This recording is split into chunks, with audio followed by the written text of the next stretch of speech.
Hello, am I audible? Yes, Akshay. या so please अगर कोई भी थोड़ी सी भी रिसर्च करके आया हो तो हैंड रेज़ कर दो। जो भी रिसर्च करके आए हैं। क्वांटिटेटिव एनालिसिस और क्वालिटेटिव एनालिसिस।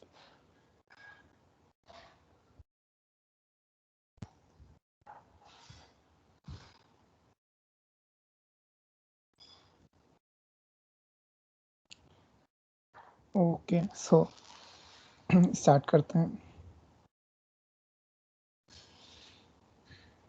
स्क्रीन विजिबल है? Yes, Akshay.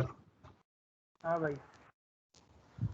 या सो लाइक पिछले सेशन में हम लोगों ने देखा था कि लाइक जो बिजनेस हमें समझ आ रहा है ना, हमें वहाँ इन्वेस्ट करना चाहिए इंस्टेड ऑफ लाइक जो लोग कह रहे हैं या लोग कर रहे हैं उनमें इन्वेस्ट करने से पहले। सो वॉरेन बफे सर, आप लोग सब जानते होंगे, उनका एक कोट है, invest in what you understand. So आपको जो समझ आ रहा है आप उसमें इन्वेस्ट करो। वॉरेन बफे सर ने 2016 तक एक भी टेक स्टॉक में इन्वेस्ट नहीं किया था। क्यों? क्योंकि उनके जितने भी इंटरव्यूज होते हैं उसमें वो यही बोलते थे कि यार ये चीज़ मुझे समझ नहीं आ रही है, इसलिए मैं यहाँ इन्वेस्ट नहीं कर रहा हूँ। बट उन्होंने टेक स्टॉक्स जब इतने बूम पे चल गए थे उसके बाद भी उन्होंने बाकी चीज़ों से जहाँ उनको समझ आ रहा है इतने अच्छे रिटर्न्स कमा के दिए। सो ऐसा नहीं है कि यार जो चीज़ मार्केट में चल रही है हम केवल वहीं से ही रिटर्न कमा सकते हैं। जो चीज़ अगर हमें समझ आ रही है वहाँ से हम अच्छे से करें, सो हम लोग वहां से भी अच्छे रिटर्न कमा सकते हैं। अब इसको हम लोग एक बिजनेस पर्सपेक्टिव से समझते हैं कि लाइक आपने कोई बिजनेस आपको स्टार्ट करना है। सो आप वो बिजनेस, ऐसा कोई बिजनेस स्टार्ट करोगे जहाँ पे आपको जिसकी आपको कोई नॉलेज नहीं है, जो आपको बिल्कुल समझ ही नहीं आ रहा है। हम में से कोई ऐसा नहीं करेगा, लाइक हम में से सब यही करेंगे कि जहाँ हमें समझ आ रहा है वो बिजनेस हम स्टार्ट करेंगे। सो सपोज हम लोग ने एक बिजनेस स्टार्ट किया। वो बिजनेस कैसे स्टार्ट किया? दो पार्टनरशिप में हमने एक बिजनेस स्टार्ट किया। लाइक 40% पैसा हम लगा रहे हैं एंड 60% पैसा हमारा एक पार्टनर लगा रहा है, जो हमारा केवल फाइनेंशियल पार्टनर है। लाइक वो बिजनेस का मैनेजमेंट केवल हम करेंगे, वो पार्टनर केवल पैसा दे रहा है। स्टार्टिंग में 60%, जो पार्टनरशिप रहेगी वो 50-50 की रहेगी। इसमें हमारा ये प्रॉफिट है कि हमें 40% ही पैसा लगाने को, हम 40% ही पैसा लगा रहे हैं एंड वो जो पार्टनर है वो 60 लगा रहा है। सो नाउ अब वो बिजनेस में हम क्या करेंगे? सबसे पहले हमें अच्छे मैनेजमेंट की जरूरत होगी। सो हम वो मैनेजमेंट कैसे ढूंढेंगे? हमें कोई भी शेयर का एनालिसिस हम कर रहे हैं ना, तो हमें वो ये समझना चाहिए कि यार वो बिजनेस हम खरीद रहे हैं। इन मेरी इस बात से कौन कौन डिसएग्री करेगा कि अगर मैं कोई शेयर खरीद रहा हूँ तो मैं उस बिजनेस में इन्वेस्ट कर रहा हूँ, लाइक मैं वो बिजनेस में मेरा कोई, मैं एक पार्ट खरीद रहा हूँ। ये बात तो सब समझ रहे हो कि मैंने अगर कोई बिजनेस खरीदा तो मैं उस बिजनेस में एक शेयर होल्डर हो गया, लाइक वो बिजनेस मेरा मेरा हो गया, उसका एक पार्ट।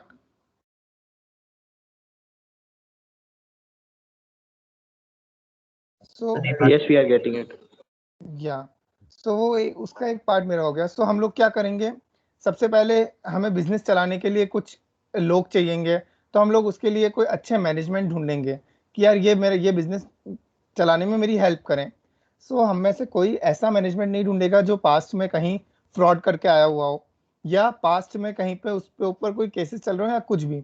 हम लोग ऐसे मैनेजमेंट ढूंढेंगे जो पास्ट वाले बिजनेस में अच्छा कर रहे थे, और वो इसलिए हम लोग पे ये विश्वास रहेगा कि वो हमारे बिजनेस में भी अच्छा करेंगे।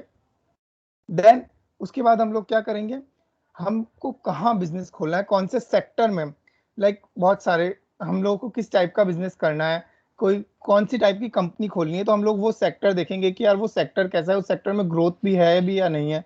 अगर उस सेक्टर में ग्रोथ नहीं होगी तो हम लोग वहाँ पे अपना आइडिया छोड़ देंगे कि नहीं यार, अगर इस सेक्टर में ग्रोथ ही नहीं है। अल्टीमेटली हम कोई भी बिजनेस कैसे क्यों करते हैं? प्रॉफिट के लिए करते हैं, पैसा कमाने के लिए बिजनेस करते हैं। सो अगर उस सेक्टर में ग्रोथ नहीं होगी तो हम लोग वो बिजनेस नहीं करेंगे। देन हम लोग क्या करेंगे? उस बिजनेस को करने के लिए हम लोग जो गवर्नमेंट ऑफ इंडिया के लॉज हैं उनको फॉलो करेंगे। देन यार वो पार्टनर के साथ हमें कुछ ट्रांसपेरेंसी तो रखनी पड़ेगी ना उस बिजनेस को करने के लिए। अगर हम उस पार्टनर को कुछ बताएंगे नहीं तो वो अपना इन्वेस्टमेंट लेके वो चल जाएगा कि नहीं मुझे इंटरेस्ट नहीं है, वो हमारे बिजनेस में इन्वेस्ट करने के लिए इंटरेस्टेड नहीं होगा। देन हमें और क्या जरूरी है? हमें ये समझना होगा कि कोई भी बिजनेस हम स्टार्ट करते हैं तो आजकल यही वर्ड बहुत चल रहा है, स्टार्टअप। वो इनिशियल फेज में वो हमारा स्टार्टअप ही रहता है, ठीक है।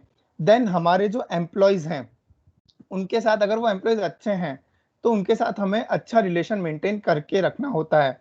कोई भी अगर हम बेसिक बिजनेस करते हैं तो ये हमारे बिजनेस की एक बेसिक वो होती है कि ये तो हमें करना ही होता है।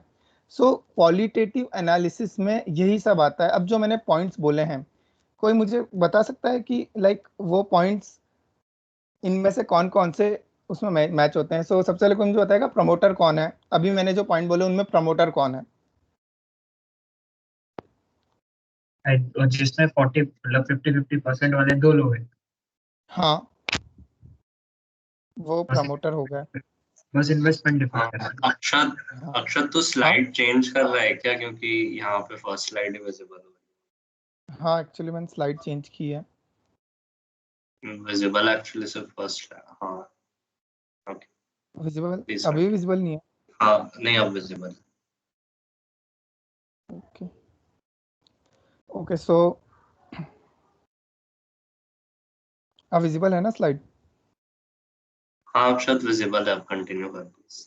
ओके, सो उसके बाद जो मैंने बात कही थी कि ये हमें लोग अच्छे देखने पड़ेंगे हमारे बिजनेस के लिए, वो इसमें से कौन से पॉइंट्स में आएगा कि वो लोग अच्छे हों एंड वो हमारा बिजनेस संभालें, कोई फ्रॉड्स नहीं है, वो हम लोग इसमें किस में चेक करेंगे? मैनेजमेंट। या हाँ, मैनेजमेंट। देन वो हम लोगों ने जैसे सेक्टर्स हमारे बहुत सारे होते हैं, लाइक कौन से हो गया, इंफ्रास्ट्रक्चर का पूरा सेक्टर हो गया, इसमें सीमेंट सेक्टर आ जाता है। देन हमारा हो गया शुगर का सेक्टर हो गया, देन हमारा पूरा एफएमसीजी बिजनेस का सेक्टर हो गया। ऐसे सेक्टर्स अलग अलग हो गए। सो यार, सेक्टर एनालिसिस करने के लिए हम लोग इसको एक एग्जांपल के साथ समझते हैं।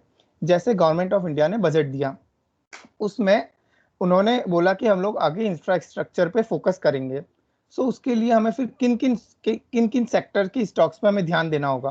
कोई मुझे बता सकता है कि अगर ये चीज आई तो किन सेक्टर्स में अच्छा आगे एक्सपेक्टेड ग्रोथ रहेगी? Cement, steel. हाँ,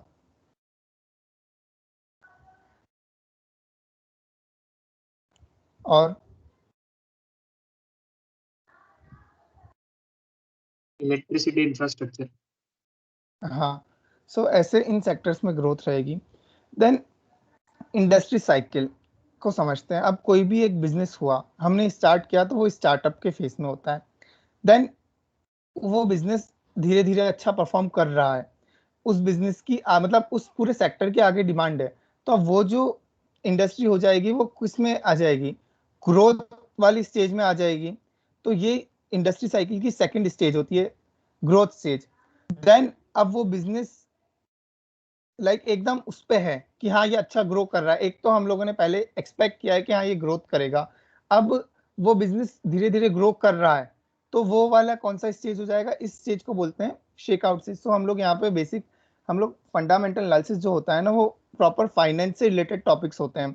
सो हम लोग यहाँ पे बेसिक फाइनेंस के बारे में पढ़ेंगे ज्यादा। सो शेकआउट स्टेज हो गई। देन वो बिजनेस रेगुलरली अच्छा कर रहा है, नॉर्मल वो दे रहा है, तो वो जो स्टेज होती है वो मैच्योरिटी स्टेज पे आ गई। उसके बाद अगर वो बिजनेस किसी भी रीजन से डूब जाता है, सो ये हो गया डिक्लाइन। सो हमारे ये जो इंडस्ट्री साइकिल होती है ये 5 स्टेजेस होती है। स्टार्टअप हो गया, ग्रोथ हो गया, उसके बाद शेकआउट हो गया, देन मैच्योरिटी हो गया एंड देन डिक्लाइन हो गया।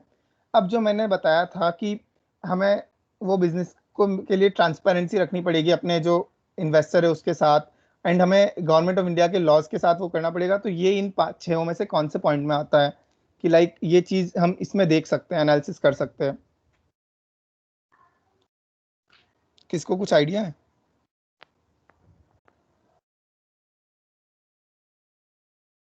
कॉर्पोरेट गवर्नेंस में। या सो कॉर्पोरेट गवर्नेंस बेसिकली क्या होता है? हम लोग, किसी को आइडिया है कॉर्पोरेट गवर्नेंस क्या होता है तो वो समझा सकता है?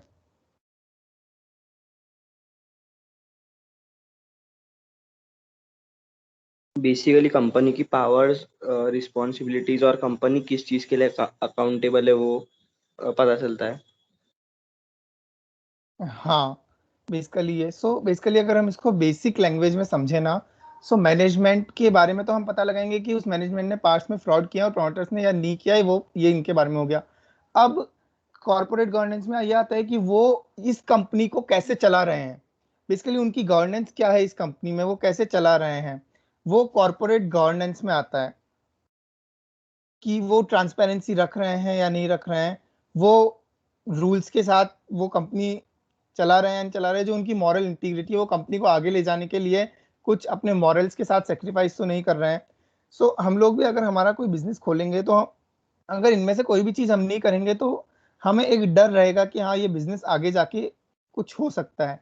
सो ऐसे टाइप के बिजनेस में बड़े इन्वेस्टर्स इन्वेस्ट करना पसंद नहीं करते हैं। देन लेबर रिलेशन, कौन जो बता सकता है ये लेबर रिलेशन क्या होता है, एम्प्लॉयर एम्प्लॉय रिलेशन, और ये कंपनी के लिए क्यों बहुत जरूरी होता है?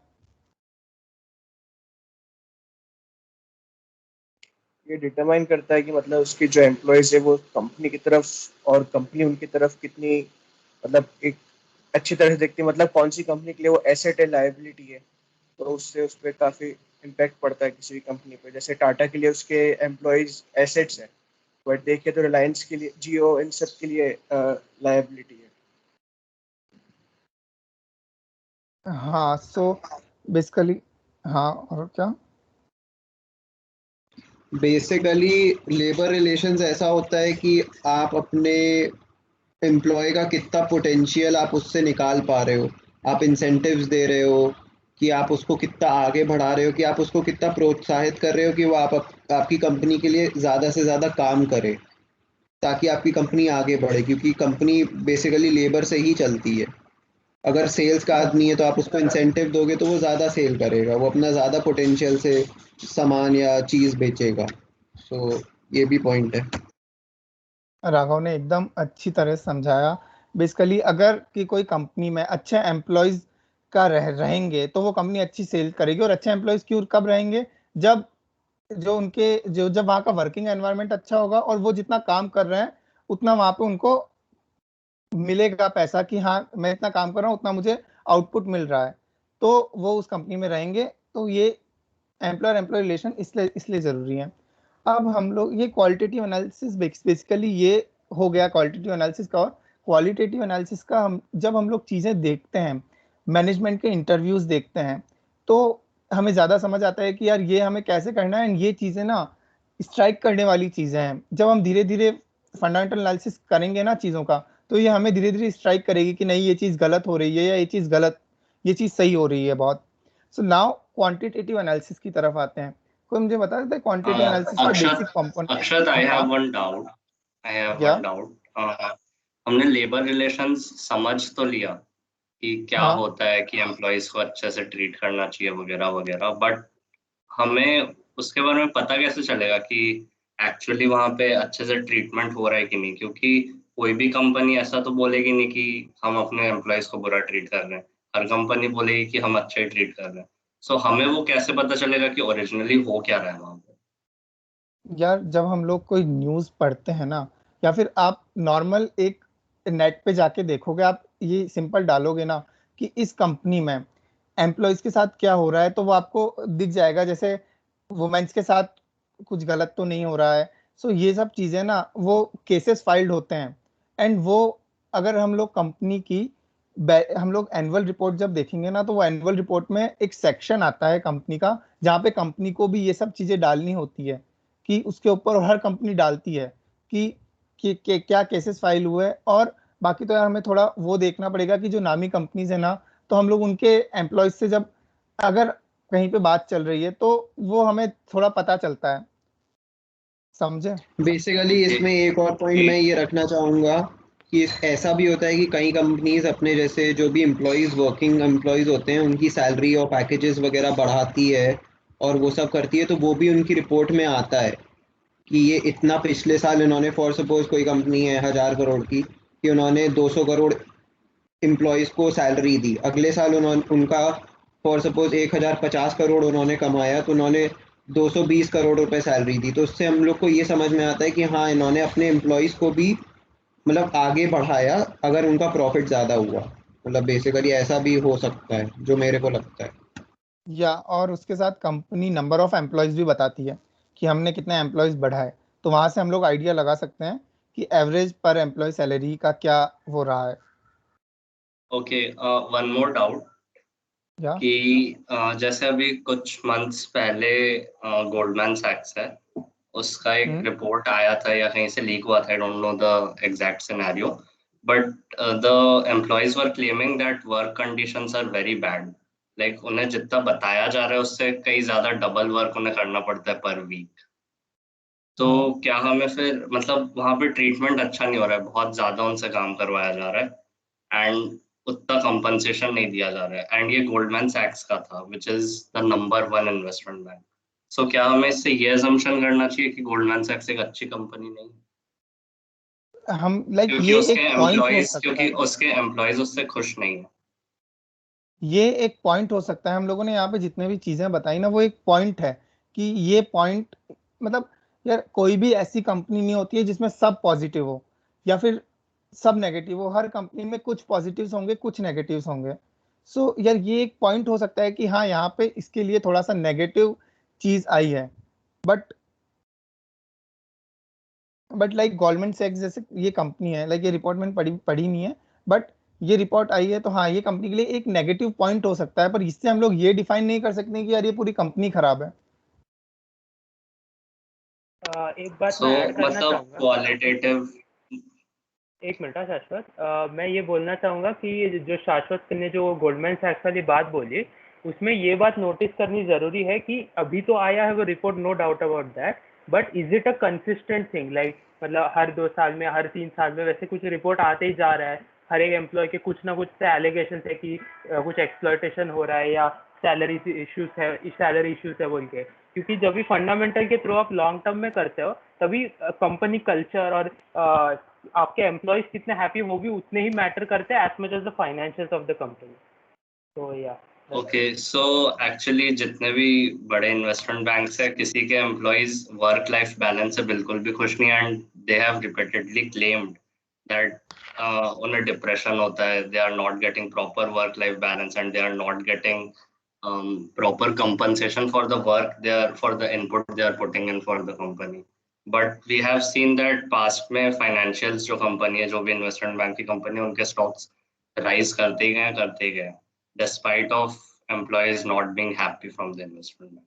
सो So बेसिकली ये तो फिर पूरे हाँ बट वो सेक्टर की ये नेगेटिव चीज है, बट वो सेक्टर तो ग्रो किया है, so how will we decide that हमें, क्योंकि एट लास्ट हमें फर्क पड़ता है कि हम वो एनालिसिस करके हम स्टॉक में प्रॉफिट कर पा रहे हैं कि नहीं। अगर हम इसको एक और पॉइंट से देखें ना, तो आज भी बड़े बड़े आईआईएम्स और इनके बंदे इन कंपनीज में जाने के लिए तरसते हैं कि लाइक मेरा इस कंपनी में हो जाए।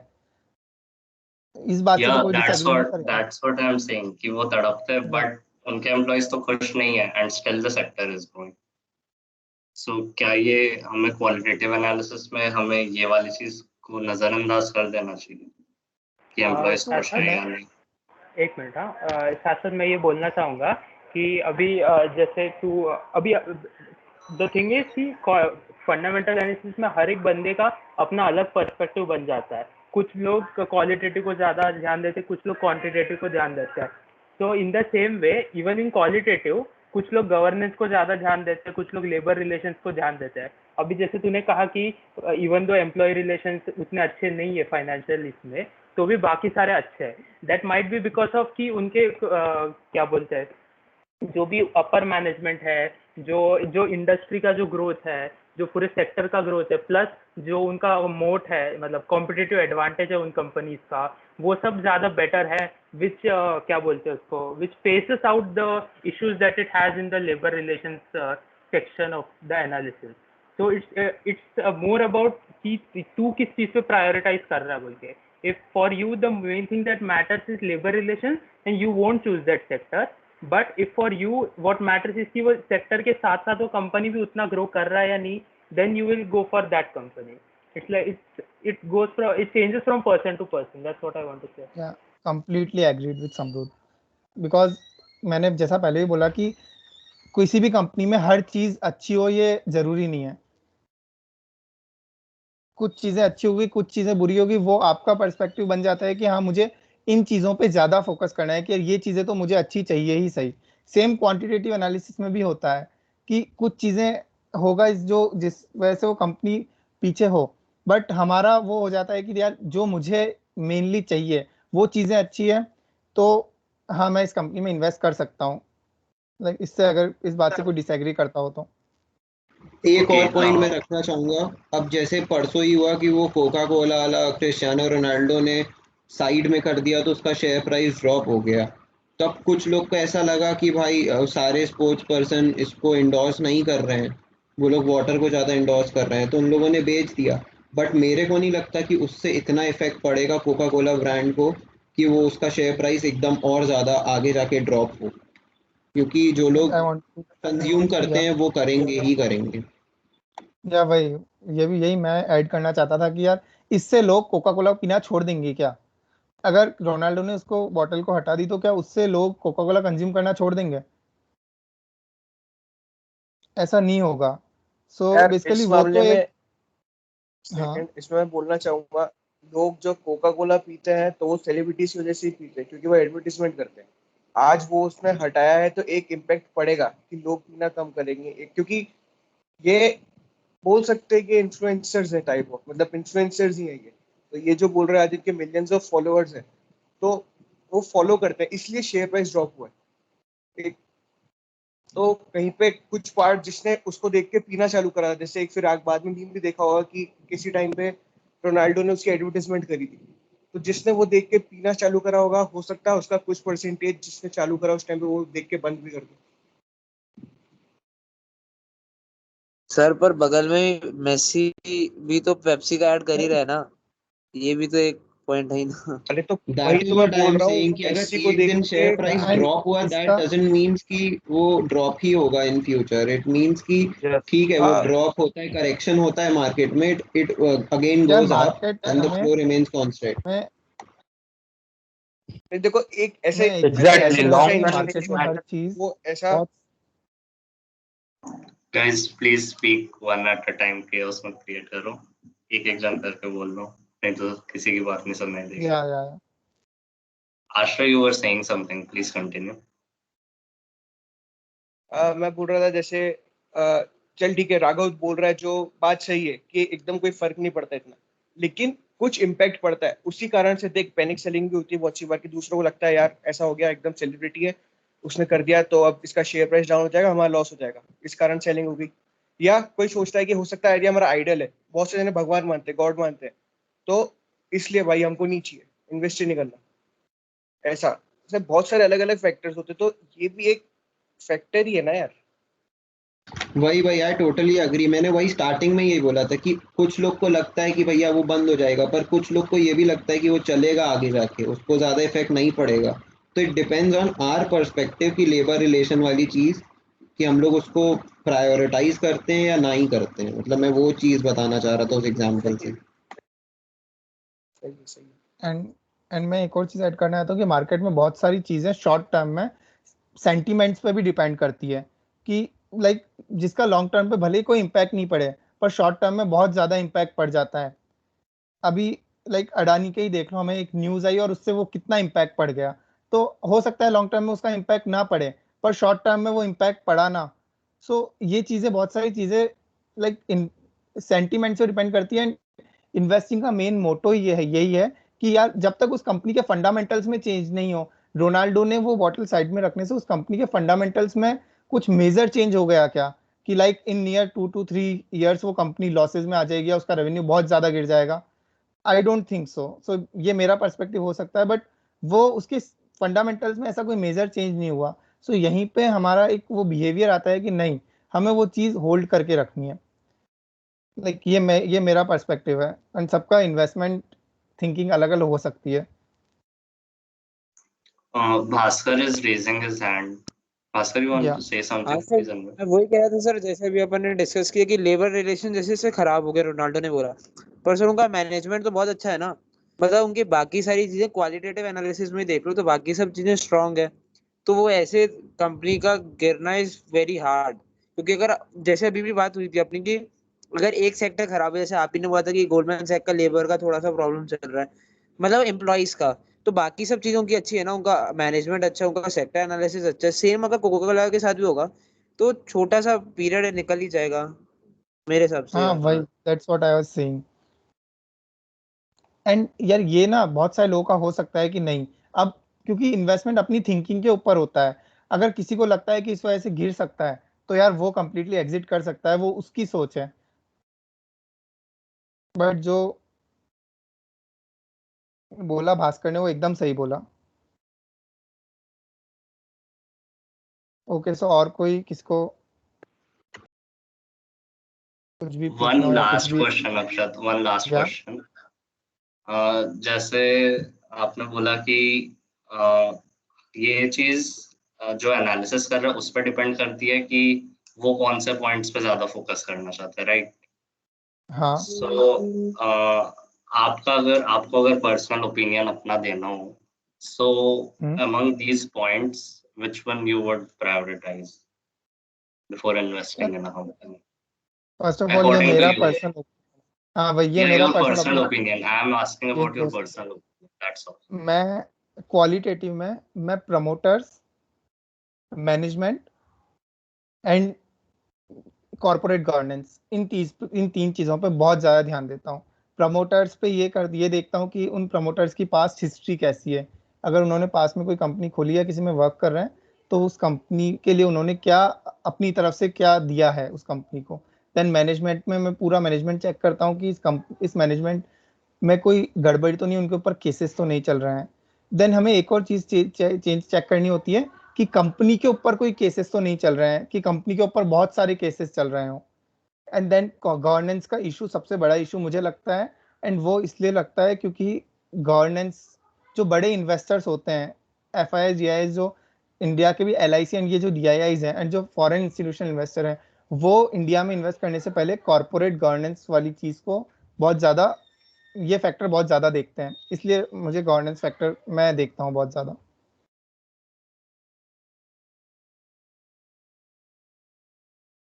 Okay, thank you. That's all I wanted to know. Please continue. And और भी किसको कुछ देना हो अपना सजेशन या फिर कुछ डाउट्स हो तो बोल सकता है।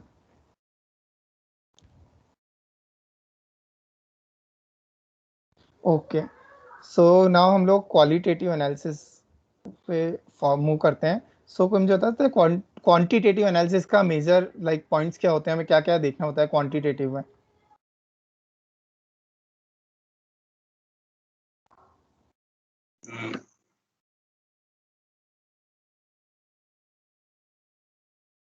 Quantitative I basically think numbers कि क्या होते I हैं? think कि financial statements देखने होते हैं quantitative हाँ analysis. हाँ मतलब इस बार तो हम बेसिकली खेलेंगे, क्या? इस बार हम पूरा नंबर गेम खेलेंगे। पहले अपने बिजनेस जान लिया, अब नंबर गेम्स खेलेंगे। अच्छा हाँ कि अब पूरा नंबर्स पे आएगा।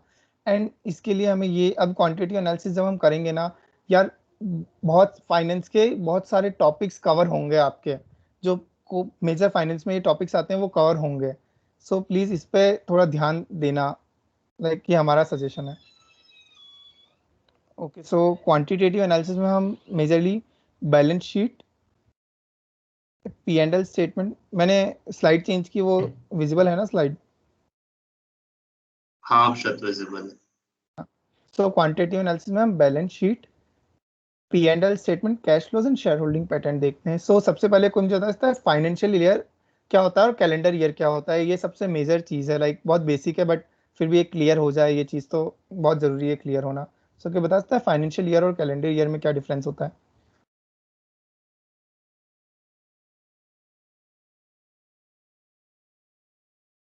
मार्च टू मार्च होता है ना फाइनेंशियल ईयर, फिस्कल ईयर। हाँ भाई फिजिकल ईयर, कोई फिजिकल ईयर बोलता है, कोई फाइनेंशियल ईयर बोलता है।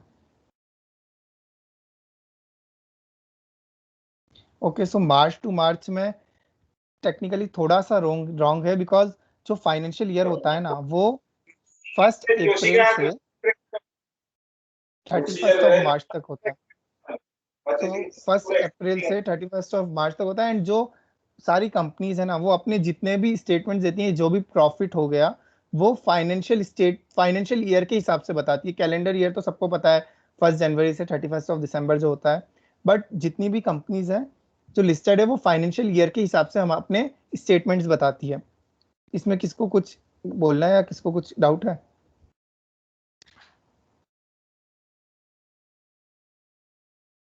Okay, so now balance sheet. Balance sheet basically balance sheet company का अभी तक लाइक फाइनेंशियल ईयर में नहीं, अभी तक जब से कंपनी स्टार्ट हुई है ना, तब से इस डेट तक कंपनी ने क्या खरीदा है, क्या लोन्स लिए हैं, वो सबका कच्चा चिट्ठा बैलेंस शीट में होता है। हम लोग अगर बेसिक लैंग्वेज में समझें तो ये बैलेंस शीट में ये पूरा कच्चा चिट्ठा होता है। देन यार कोई भी बिजनेस हम करते हैं ना, तो हम लोग क्यों करते हैं?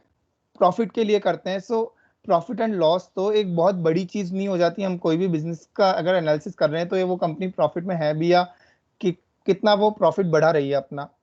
देन अगर हम और बैलेंस शीट, हम लोग balance sheet profit and loss statement होता है क्वार्टर, एक क्वार्टर होता है एंड देन पूरा ईयर का होता है जो फाइनेंशियल ईयर का होता है। प्रॉफिट एंड लॉस स्टेटमेंट हम लोग पूरा कंपनी के अभी लाइक स्टार्ट हुई है तब से अभी तक का नहीं होता है, वो फाइनेंशियल ईयर का या फिर क्वार्टर ऑन क्वार्टर होता है। क्वार्टर होता है 3 मंथ्स का, एक क्वार्टर 3 मंथ्स का होता है। एक फाइनेंशियल ईयर में 4 क्वार्टर्स होते हैं। आई होप सबको क्लियर हुआ होगा। Yes yes. तो यहाँ पे अगर हम थोड़ा सा डीप में समझे और हमें अगर क्वार्टरली रिपोर्ट देखनी ना, सो ये चीज एक मैं बताता हूँ, Q1 FY21 ये चीजें आप बहुत बार देखोगे, Q2 FY21 या फिर जो भी है। सो Q1 FY21 मतलब होता है 1 अप्रैल 2020 से लेके 31 जुलाई 2020, ये चीज Q1 FY21 होती है। सो हम लोगों को यहाँ पे कंफ्यूज नहीं होना है कि Q1 FY21, वो मैं शुरू में बहुत कंफ्यूज होता था कि यार ये FY21 बेसिकली जब हम FY21 लिखते हैं तो वो फाइनेंशियल ईयर 2020-21 होता है, ठीक है। एंड वही Q2 वापस जुलाई 1 जुलाई से चालू हो जाएगा। ऐसे 3 इयर्स के गैप में Q1 Q2 Q3 Q4 होते हैं। देन जब हमने मंथ्स ना, बैलेंस ईयर्स शीट, थोड़ी। क्या? हाँ मंथ्स, 3 मंथ्स, सॉरी अगर ईयर बोला हो तो। Okay, then balance sheet and P&L देखने के बाद अगर हम और डीप में जाते हैं ना, हमें किसी कंपनी को और डीप में एनालाइज करना हो तो हम लोग कैश फ्लोज देखते हैं। कैश फ्लोज में ये होता है कि कंपनी में पैसा कहाँ से आ रहा है और कितना आ रहा है और कहाँ जा रहा है और कितना जा रहा है, ये कैश फ्लोज में देखते हैं। एंड शेयर होल्डिंग पैटर्न, सबने ये चीजें सुनी होगी, promoters, DII and FII। Promoter जो कंपनी जिसकी है, देन DII मुझे बता सकता है कोई क्या होता है DII? डोमेस्टिक जो होते हैं, मतलब जो इंडियन इन्वेस्टर्स ही होते हैं। या डोमेस्टिक जिसमें म्यूचुअल फंड्स भी आ जाते हैं वो सब आ जाता है वो, ठीक है। और FII? Foreign FII investors. Foreign होता है, DII डोमेस्टिक होता है। जैसे LIC इंस्टीट्यूशनल इन्वेस्टर्स होते हैं, ये लोग बहुत लार्ज हाँ क्वांटिटी में इन्वेस्ट करते हैं। हाँ। सो बेसिकली हम लोग किसी भी कंपनी की यार DII और FII जो बड़ी इंस्टीट्यूशंस होते हैं ना, ये बात तो सब एग्री करो कि यार वो वहां पे हमसे बहुत समझदार और हमसे बहुत ज्यादा जानने वाले लोग बैठे हुए हैं। सो किसी कंपनी में अगर वो बहुत ज्यादा इन्वेस्ट कर रहे हैं, लाइक ये केस हो सकता है कि हमें केवल इस पे डिपेंड नहीं करना है कि यार वो बहुत ज्यादा इन्वेस्ट कर रहे हैं तो हमें करना है, बिकॉज वहां पे बहुत बार इंटरनल गेम भी चलता है, यहाँ पे ये चीज हमें देखनी है। बट वो वहां पे इन्वेस्ट कर रहे हैं और FIIs इन्वेस्ट कर रहे हैं। सो हम लोग एक क्राइटेरिया बना सकते हैं कि अगर किसी कंपनी में प्रमोटर का स्टेक 50% से ऊपर हो, बहुत सारे इस चीज को 45 लेते हैं एंड बहुत सारे 60 लेते हैं, ये सबका अपना अपना पर्सपेक्टिव होता है कि किसको क्या लेना है। 50% से ऊपर हो तो वो कंपनी के लिए एक गुड साइन होता है। देन DIIs इन्वेस्ट कर रहे हैं और देन FIIs इन्वेस्ट कर रहे हो। अब यहाँ पे एक रेड साइन आता है जो हमें समझना जरूरी है। FIIs बहुत बार इंडिया का जो लाइक हवाले का पैसा होता है, 2 नंबर का पैसा होता है, वो वापस रीरूट होकर इंडिया में आता है। सो यहाँ पे बहुत बार ये स्टॉक्स को बढ़ाने में या वो उस स्टॉक में वापस इन्वेस्ट करने में काम काम लेते हैं लोग। सो यहाँ पे एक रेड फ्लैग होता है, सो इस बात का हमें ध्यान रखना है। बट बेसिकली मेजर जो हम लोग ये देखते हैं कि अगर प्रमोटर डीआई और एफआईआई अच्छे एफआईआई और अच्छे डीआई इन्वेस्ट कर रहे हैं, सो उस कंपनी के लिए एक गुड साइन है। किसको कुछ डाउट है यहाँ पे?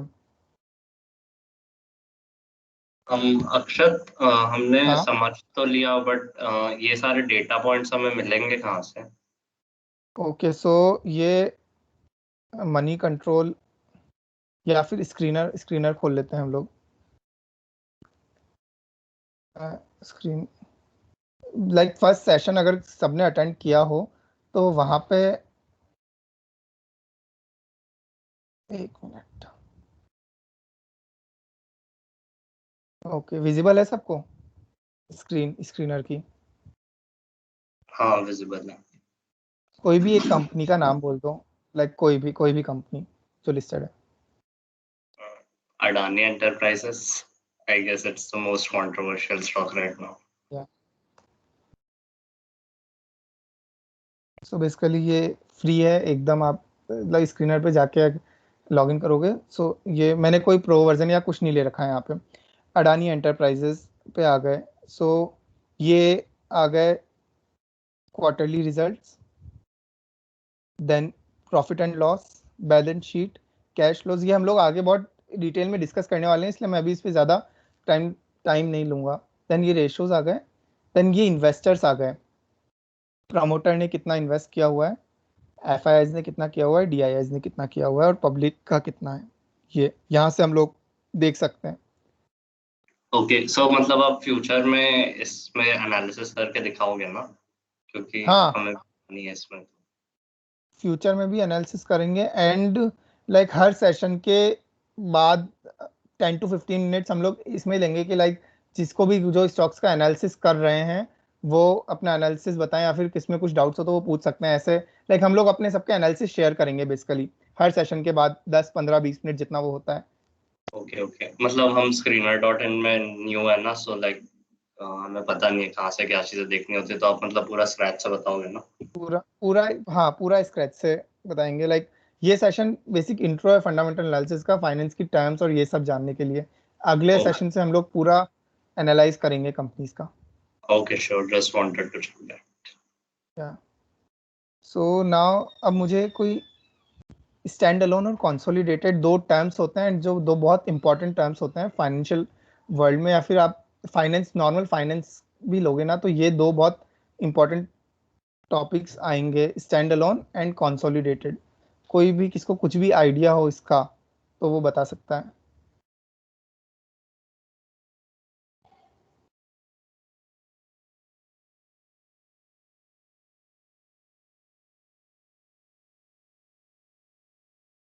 Okay, so basically stand alone होता है कंपनी का कोर बिजनेस से जो भी रेवेन्यू या कुछ भी जनरेट हो रहा है वो स्टैंड अलोन होता है। एंड कंसोलिडेटेड कंपनी की सब्सिडियरीज, एसोसिएट्स और इन्वेस्टमेंट से जो भी बिजनेस होता है वो इन्वेस्टमेंट्स होता है। अब हम लोग इसको एक एग्जांपल के साथ ही समझते हैं। रिलायंस कंपनी का नाम सबने सुना हुआ होगा, रिलायंस का आई गेस सबने सुना हुआ होगा कि रिलायंस अंबानी की कंपनी। हाँ हाँ सुना है। यस। सो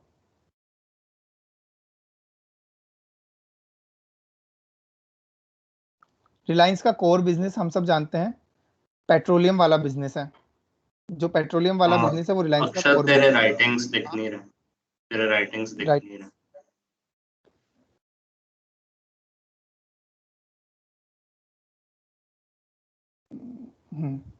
आप दिख रहे हैं राइटिंग्स? हाँ आप विजिबल दिख है। रहे हैं? हाँ ओके, सो रिलायंस का कोर बिजनेस हम सबको पता है पेट्रोलियम वाला बिजनेस है।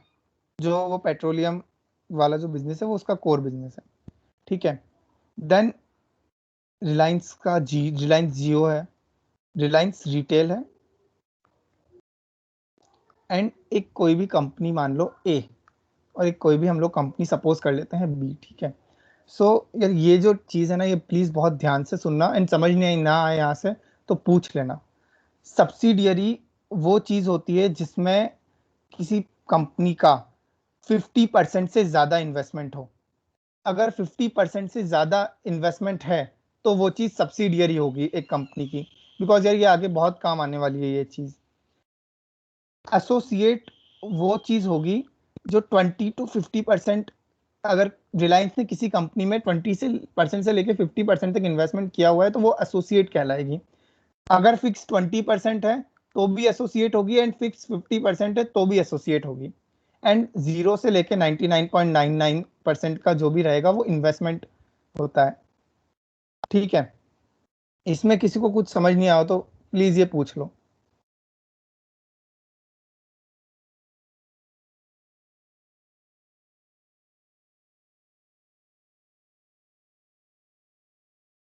ओके, सो अब हम लोग सपोज करते हैं कि रिलायंस में पेट्रोलियम ने 100 रुपीज का प्रॉफिट कमाया। एक इमेजनरी वो ले रहे हैं कि पेट्रोलियम ने 100 रुपीज का प्रॉफिट किया इस फाइनेंशियल ईयर में। रिलायंस जियो ने 200 रुपीज का प्रॉफिट किया। रिलायंस रिटेल ने 300 रुपीज का प्रॉफिट किया। कोई कंपनी है ए, उसने 100 रुपीज का प्रॉफिट किया, एंड कोई कंपनी है बी, उसने 200 रुपीज का प्रॉफिट किया। सो ये पेट्रोलियम हो गया रिलायंस का कोर बिजनेस। रिलायंस जियो में रिलायंस का सपोज करते हैं 70% इन्वेस्ट हिस्सा है। रिलायंस रिटेल में 80% हिस्सा है। किसी कंपनी ए में 40% हिस्सा है, एंड किसी कंपनी बी में 10% हिस्सा है। अब कोई मुझे बता सकता है कि जियो रिलायंस का क्या होगा? हमने जो अभी समझा उस हिसाब से। सब्सिडियरी। रिटेल क्या होगा? सब्सिडियरी। वो कंपनी जो ए है वो कंपनी क्या होगी? Associate. And company B? Company investment. B में नॉर्मल 10%, मतलब कंपनी बी में रिलायंस ने इन्वेस्ट किया हुआ है। सो स्टैंड अलोन का जो प्रॉफिट आएगा, स्टैंड अलोन प्रॉफिट में केवल पेट्रोलियम बिजनेस 100 रुपीज का प्रॉफिट। बिकॉज हम लोग कोई भी कंपनी का कुछ भी आप फाइनेंशियल स्टेटमेंट देख लो तो वो दो चीजें बताएंगे, stand alone and consolidated. And हमें ये चीज देखना बहुत जरूरी हो जाता है अगर हम लोग किस कंपनी का एनालिसिस कर रहे हैं तो। देन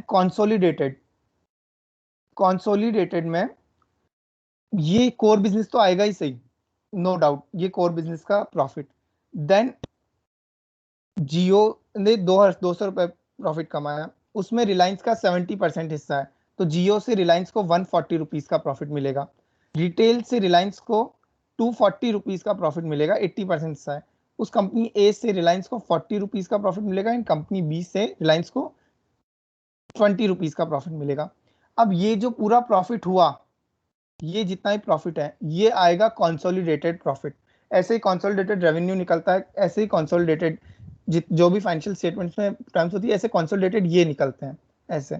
यहाँ तक किसी को प्लीज कोई भी डाउट हो तो इस चीज में तो प्लीज पूछ लो, या कुछ सजेशन देना हो तो प्लीज वो दे सकता है।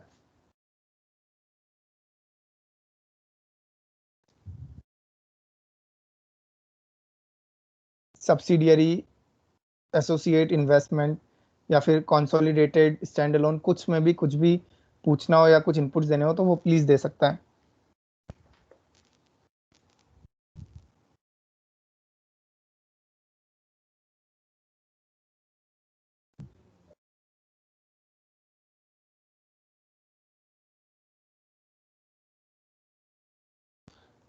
ओके, सो हम लोग आगे चलते हैं। बैलेंस शीट पे की बैलेंस शीट क्या होती है? आपने एसेट्स और लाइबिलिटीज, आपने कोई बता सकता है एक बेसिक लैंग्वेज में कि एसेट्स क्या होता है और लाइबिलिटीज क्या होती है?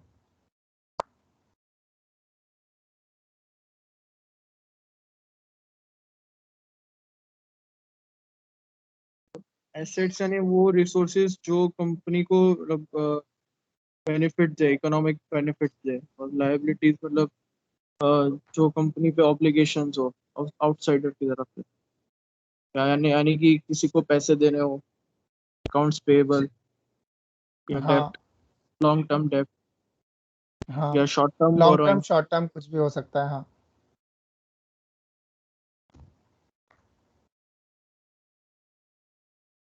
ओके, सो अगर हम लोग लेमन लैंग्वेज में समझे अपनी लैंग्वेज में, सो एसेट्स वो होता है जो हमने, जैसे हमने कोई जमीन खरीदी, कोई लैंड खरीदी, वो हमारी एसेट हो गई।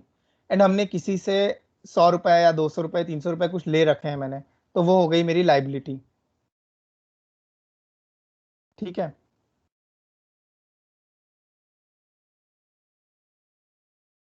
सो एसेट्स क्या होता है, what a business owns and what a business owes, जो मैंने अभी बताया आपको।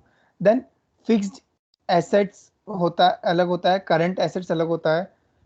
So first of all, fixed asset क्या होता है, कोई मुझे बता सकता है कि फिक्स्ड एसेट और करंट एसेट्स में क्या डिफरेंस होता है?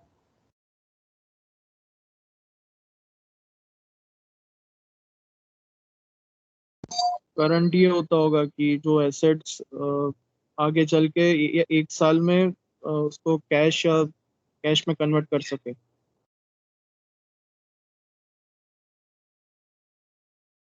नहीं।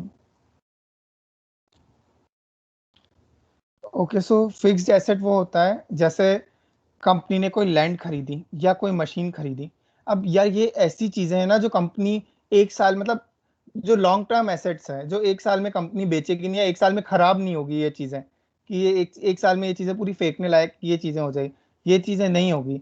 सो जो चीजें लॉन्ग टर्म के लिए होती है ना, वो फिक्स्ड एसेट होती है। जैसे लैंड हो गई कंपनी की, या फिर कंपनी की मशीन्स हो गई जो कंपनी ने लगा रखी है, ये सब फिक्स्ड एसेट्स में आता है। करंट एसेट्स जो एक साल से कम काम आएगी, वो करंट एसेट्स होती है। जैसे कोई बैटरी हो गई, एक नॉर्मल एग्जांपल लेते हैं, एक सेल की बैटरी है, वो तो एक साल के अंदर खराब हो जाएगी ना। सो ये ऐसी जो चीजें होती है ना, वो करंट एसेट्स में होती है ना। लाइबिलिटीज, लाइबिलिटीज में जो हमने किससे उधार ले रखा है या फिर कुछ बिजनेस ओ करता है, रिजर्व्स एंड सरप्लस, जो कंपनी के पास रिजर्व्स पड़े हुए हैं, वो लाइबिलिटीज में आता है। हाँ, Really sorry to interrupt, but I guess Teerth was saying right that current क्या? assets is something that we are expecting to convert into cash within a year. Like, या उसने शायद I read fixed the asset के लिए forward ऐसा बोला था। नहीं, actually उसने current asset के लिए बोला था, if I'm not wrong. Okay, then sorry, Tirth was right. क्या करंट एसेट्स ये होता है कि जिसको हम लोग कन्वर्ट कर सकें या फिर वो एक साल में खराब हो रही हो।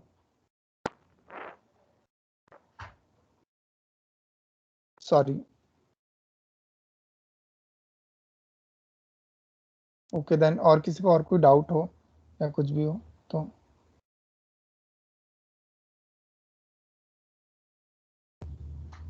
Okay, so reserves and surplus वो होता है जो कंपनी के पास रिजर्व्स पड़े हुए हैं, कैश और कैश इक्विवेलेंट जितना भी पड़ा हुआ है ना, उसको हम लोग रिजर्व्स बोलते हैं।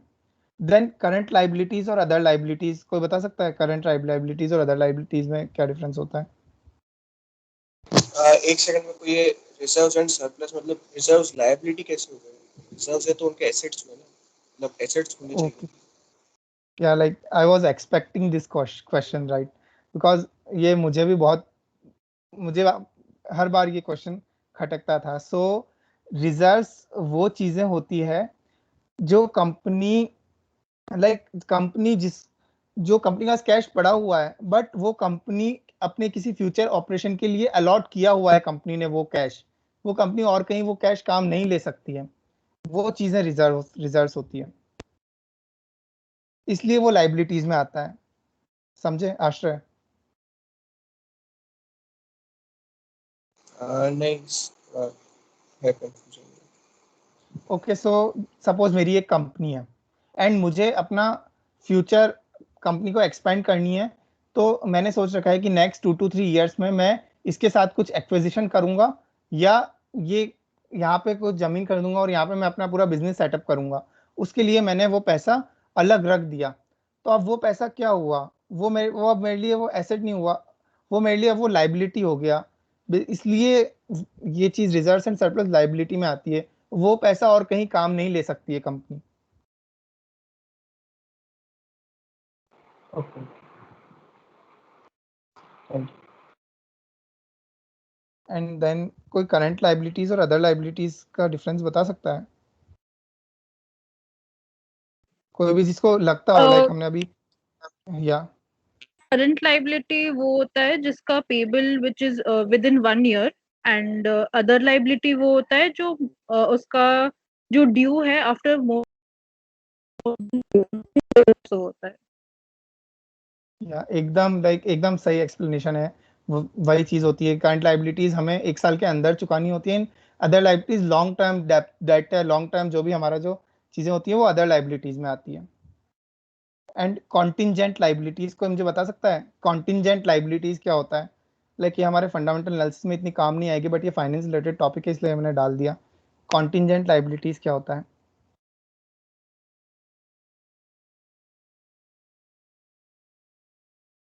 सो बेसिकली मुझे कॉन्टिंग या मुझे एग्जैक्टली नहीं पता, बट कंटिंजेंट वर्ड से ये सजेस्ट होता है कि like it depends on something, कि मतलब कुछ फ्यूचर में अगर कुछ हुआ उस पर डिपेंड करेगी कि हमें पे करना है कि नहीं। या बेसिकली कंपनी को पता नहीं होता है कि ये 1 साल के मतलब ये 1 साल के अंदर पे करना है या 1 साल के बाद पे करना है। सही जो कॉन्टिंजेंट मतलब होता है उससे ही आया है कि कंपनी को खुद को वो क्लियर नहीं है कि वो 1 साल के अंदर पे करना है या 1 साल के बाद पे करना है। ऐसी लाइबिलिटीज कॉन्टिंजेंट लाइबिलिटीज होती है। एंड बोरोइंग्स तो सबको पता है, जो उधारियां होती है, उधारी ले रखी है, वो बोरोइंग्स होती है। ओके, सो अभी तक कोई डाउट हो तो पूछ लो, बिकॉज आई गेस अब हमारा टाइम हो गया तो हमें यहाँ खत्म करना चाहिए। किसी को कोई भी डाउट हो या आज के सेशन के रिगार्डिंग कोई भी फीडबैक देना हो तो वो दे सकता है। एंड प्लीज एक अनाउंसमेंट है, हम लोग हर सेशन के लिए 5 मिनट का एक बफर टाइम देंगे। एंड हम लोग technical analysis and fundamental analysis parallelly start कर रहे हैं। जो जैसा कि अगर आपने रिकॉर्डिंग सुनी होगी तो टेक्निकल एनालिसिस मंडे ट्यूसडे को होगा and fundamental analysis Thursday Friday को होगा। वो आपकी इच्छा है कि आप केवल फंडामेंटल में आना है, केवल टेक्निकल में आना है, और आपको आपकी इच्छा हो तो आप दोनों में आ सकते हो। बट हमारी टीम का ये सजेशन है कि आप एक बार दोनों ट्राई करो कि दोनों में होता क्या है, बिकॉज फ्यूचर में हमें दोनों काम लेने हैं यार, हमारे रिटर्न्स मैक्सिमाइज करने के लिए। फंडामेंटल के बाद अगर हम टेक्निकल लगाएंगे तो हमें सही पोजीशन मिलेगी उसमें एंट्री लेने की। सो ये हमारी टीम का सेशन है। कोई भी प्लीज और कोई एडअप करना चाहता है तो टीम से कर सकता है।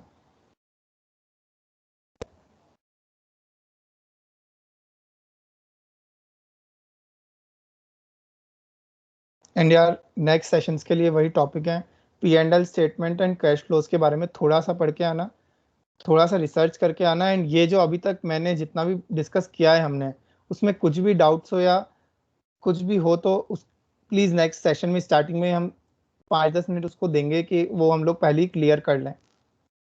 सो आई थिंक ऐसे चलेंगे तो हम सबको सब चीज़ें क्लियर होते जाएगी एंड फ्लो के साथ चलती रहेगी। एंड अभी तक किसी को कुछ भी डाउट है या कुछ भी हो तो वो प्लीज पूछ सकता है। एंड वन मोर थिंग यार, कि अगर आपको सेशन के बीच में नहीं पूछना है and you want to ask personally, so you can always contact him. I think he would be more than happy to clear doubts personally. So मैं चैट में नंबर डाल सकता हूँ, अगर मैं डाल देता हूँ कि अगर किसी को कुछ पर्सनली व्हाट्सएप ग्रुप में है एक्चुअली नंबर। या सो पर्सनली किसको कुछ भी पूछना हो तो वो पूछ कोई भी सकता है। सेशन प्लीज मिस मत करना। हम समझते हैं कि सब लोग एक टाइम पे फ्री नहीं होते, बट एक्चुअली हम नेक्स्ट जो सेशंस लेंगे उसमें हम पुराने सेशंस के टॉपिक के ऊपर ही बिल्डअप करेंगे। We will be pivoting on them. So please make sure that you do not miss the sessions. And अगर आप मिस कर भी रहे हो due to any reason, so आप एक बार देख लेना, या तो वो टॉपिक्स के बारे में आप पर्सनली कहीं से पढ़ लेना, या तो आप रिकॉर्डिंग्स की लिंक मैं शेयर कर ही देता हूँ ग्रुप पे, सो आप वो भी देख सकते हो। बट मेक श्योर कि आप उस टॉपिक के बारे में पढ़ के आओ, क्योंकि एंड पढ़ लिया एंड उसमें भी कुछ डाउट्स हो तो वो पर्सनली मैसेज करके पूछ लो, बिकॉज हम लोग सब हेल्प करने के लिए बैठे हुए हैं आपस में सबकी।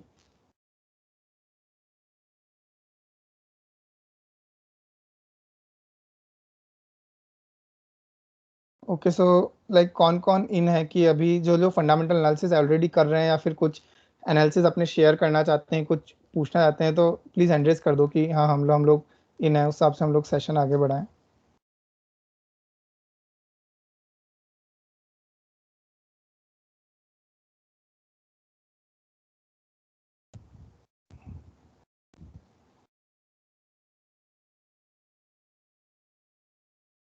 Akshata, you can unmute your mic and speak. Yeah.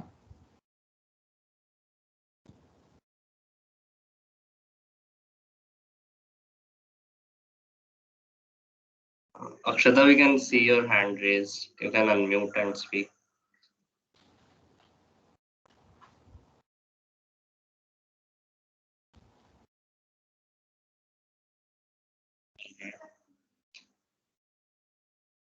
नहीं लाइक अब हम लोग वही डिस्कशन स्टार्ट कर रहे हैं, हमारा जो नॉर्मल पर्टिकुलर शेयर्स और उसका जो हम लोग डिस्कशन करेंगे। सेशन आज यहाँ का खत्म हो गया। Really sorry to interrupt. If everyone could switch on their cameras for taking a screenshot for just 1 second, that would be great.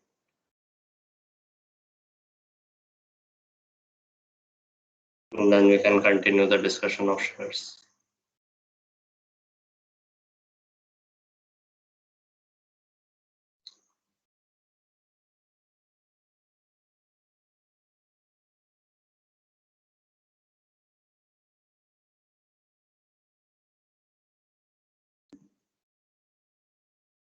Guys, you can please switch on your cameras. We want to take a screenshot.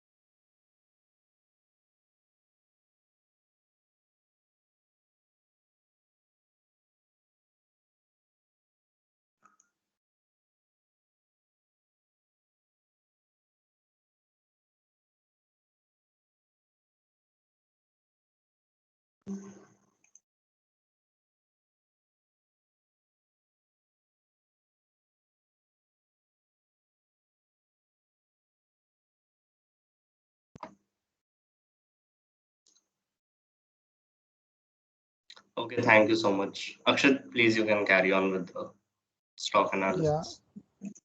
कोई भी कुछ भी stock का analysis कर रहा है या कुछ भी डाउट्स हैं या कुछ भी है तो वो प्लीज पूछ सकता है। नॉर्मल हम लोग आते हैं उस पर। एंड सेशन से रिलेटेड कोई भी फीडबैक देना हो तो वो प्लीज वो दे सकता है।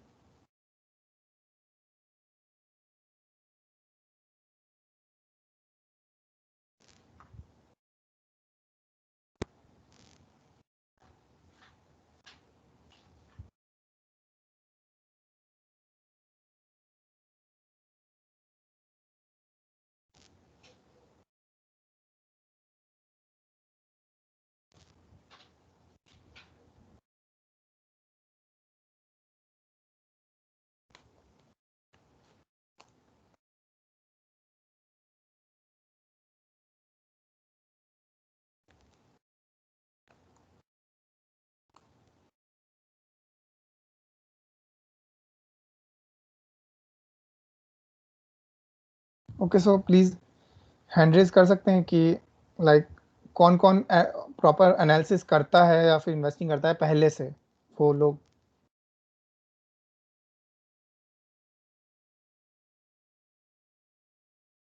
सब बिगनर हो। Okay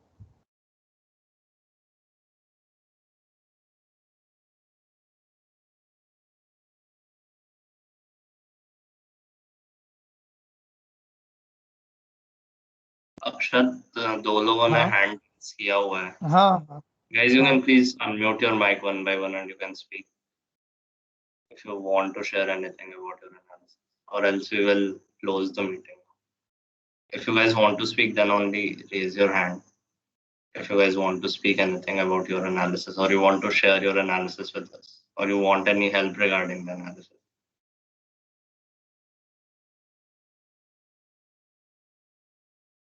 All right, okay, so thank you so much for patiently listening to all of us.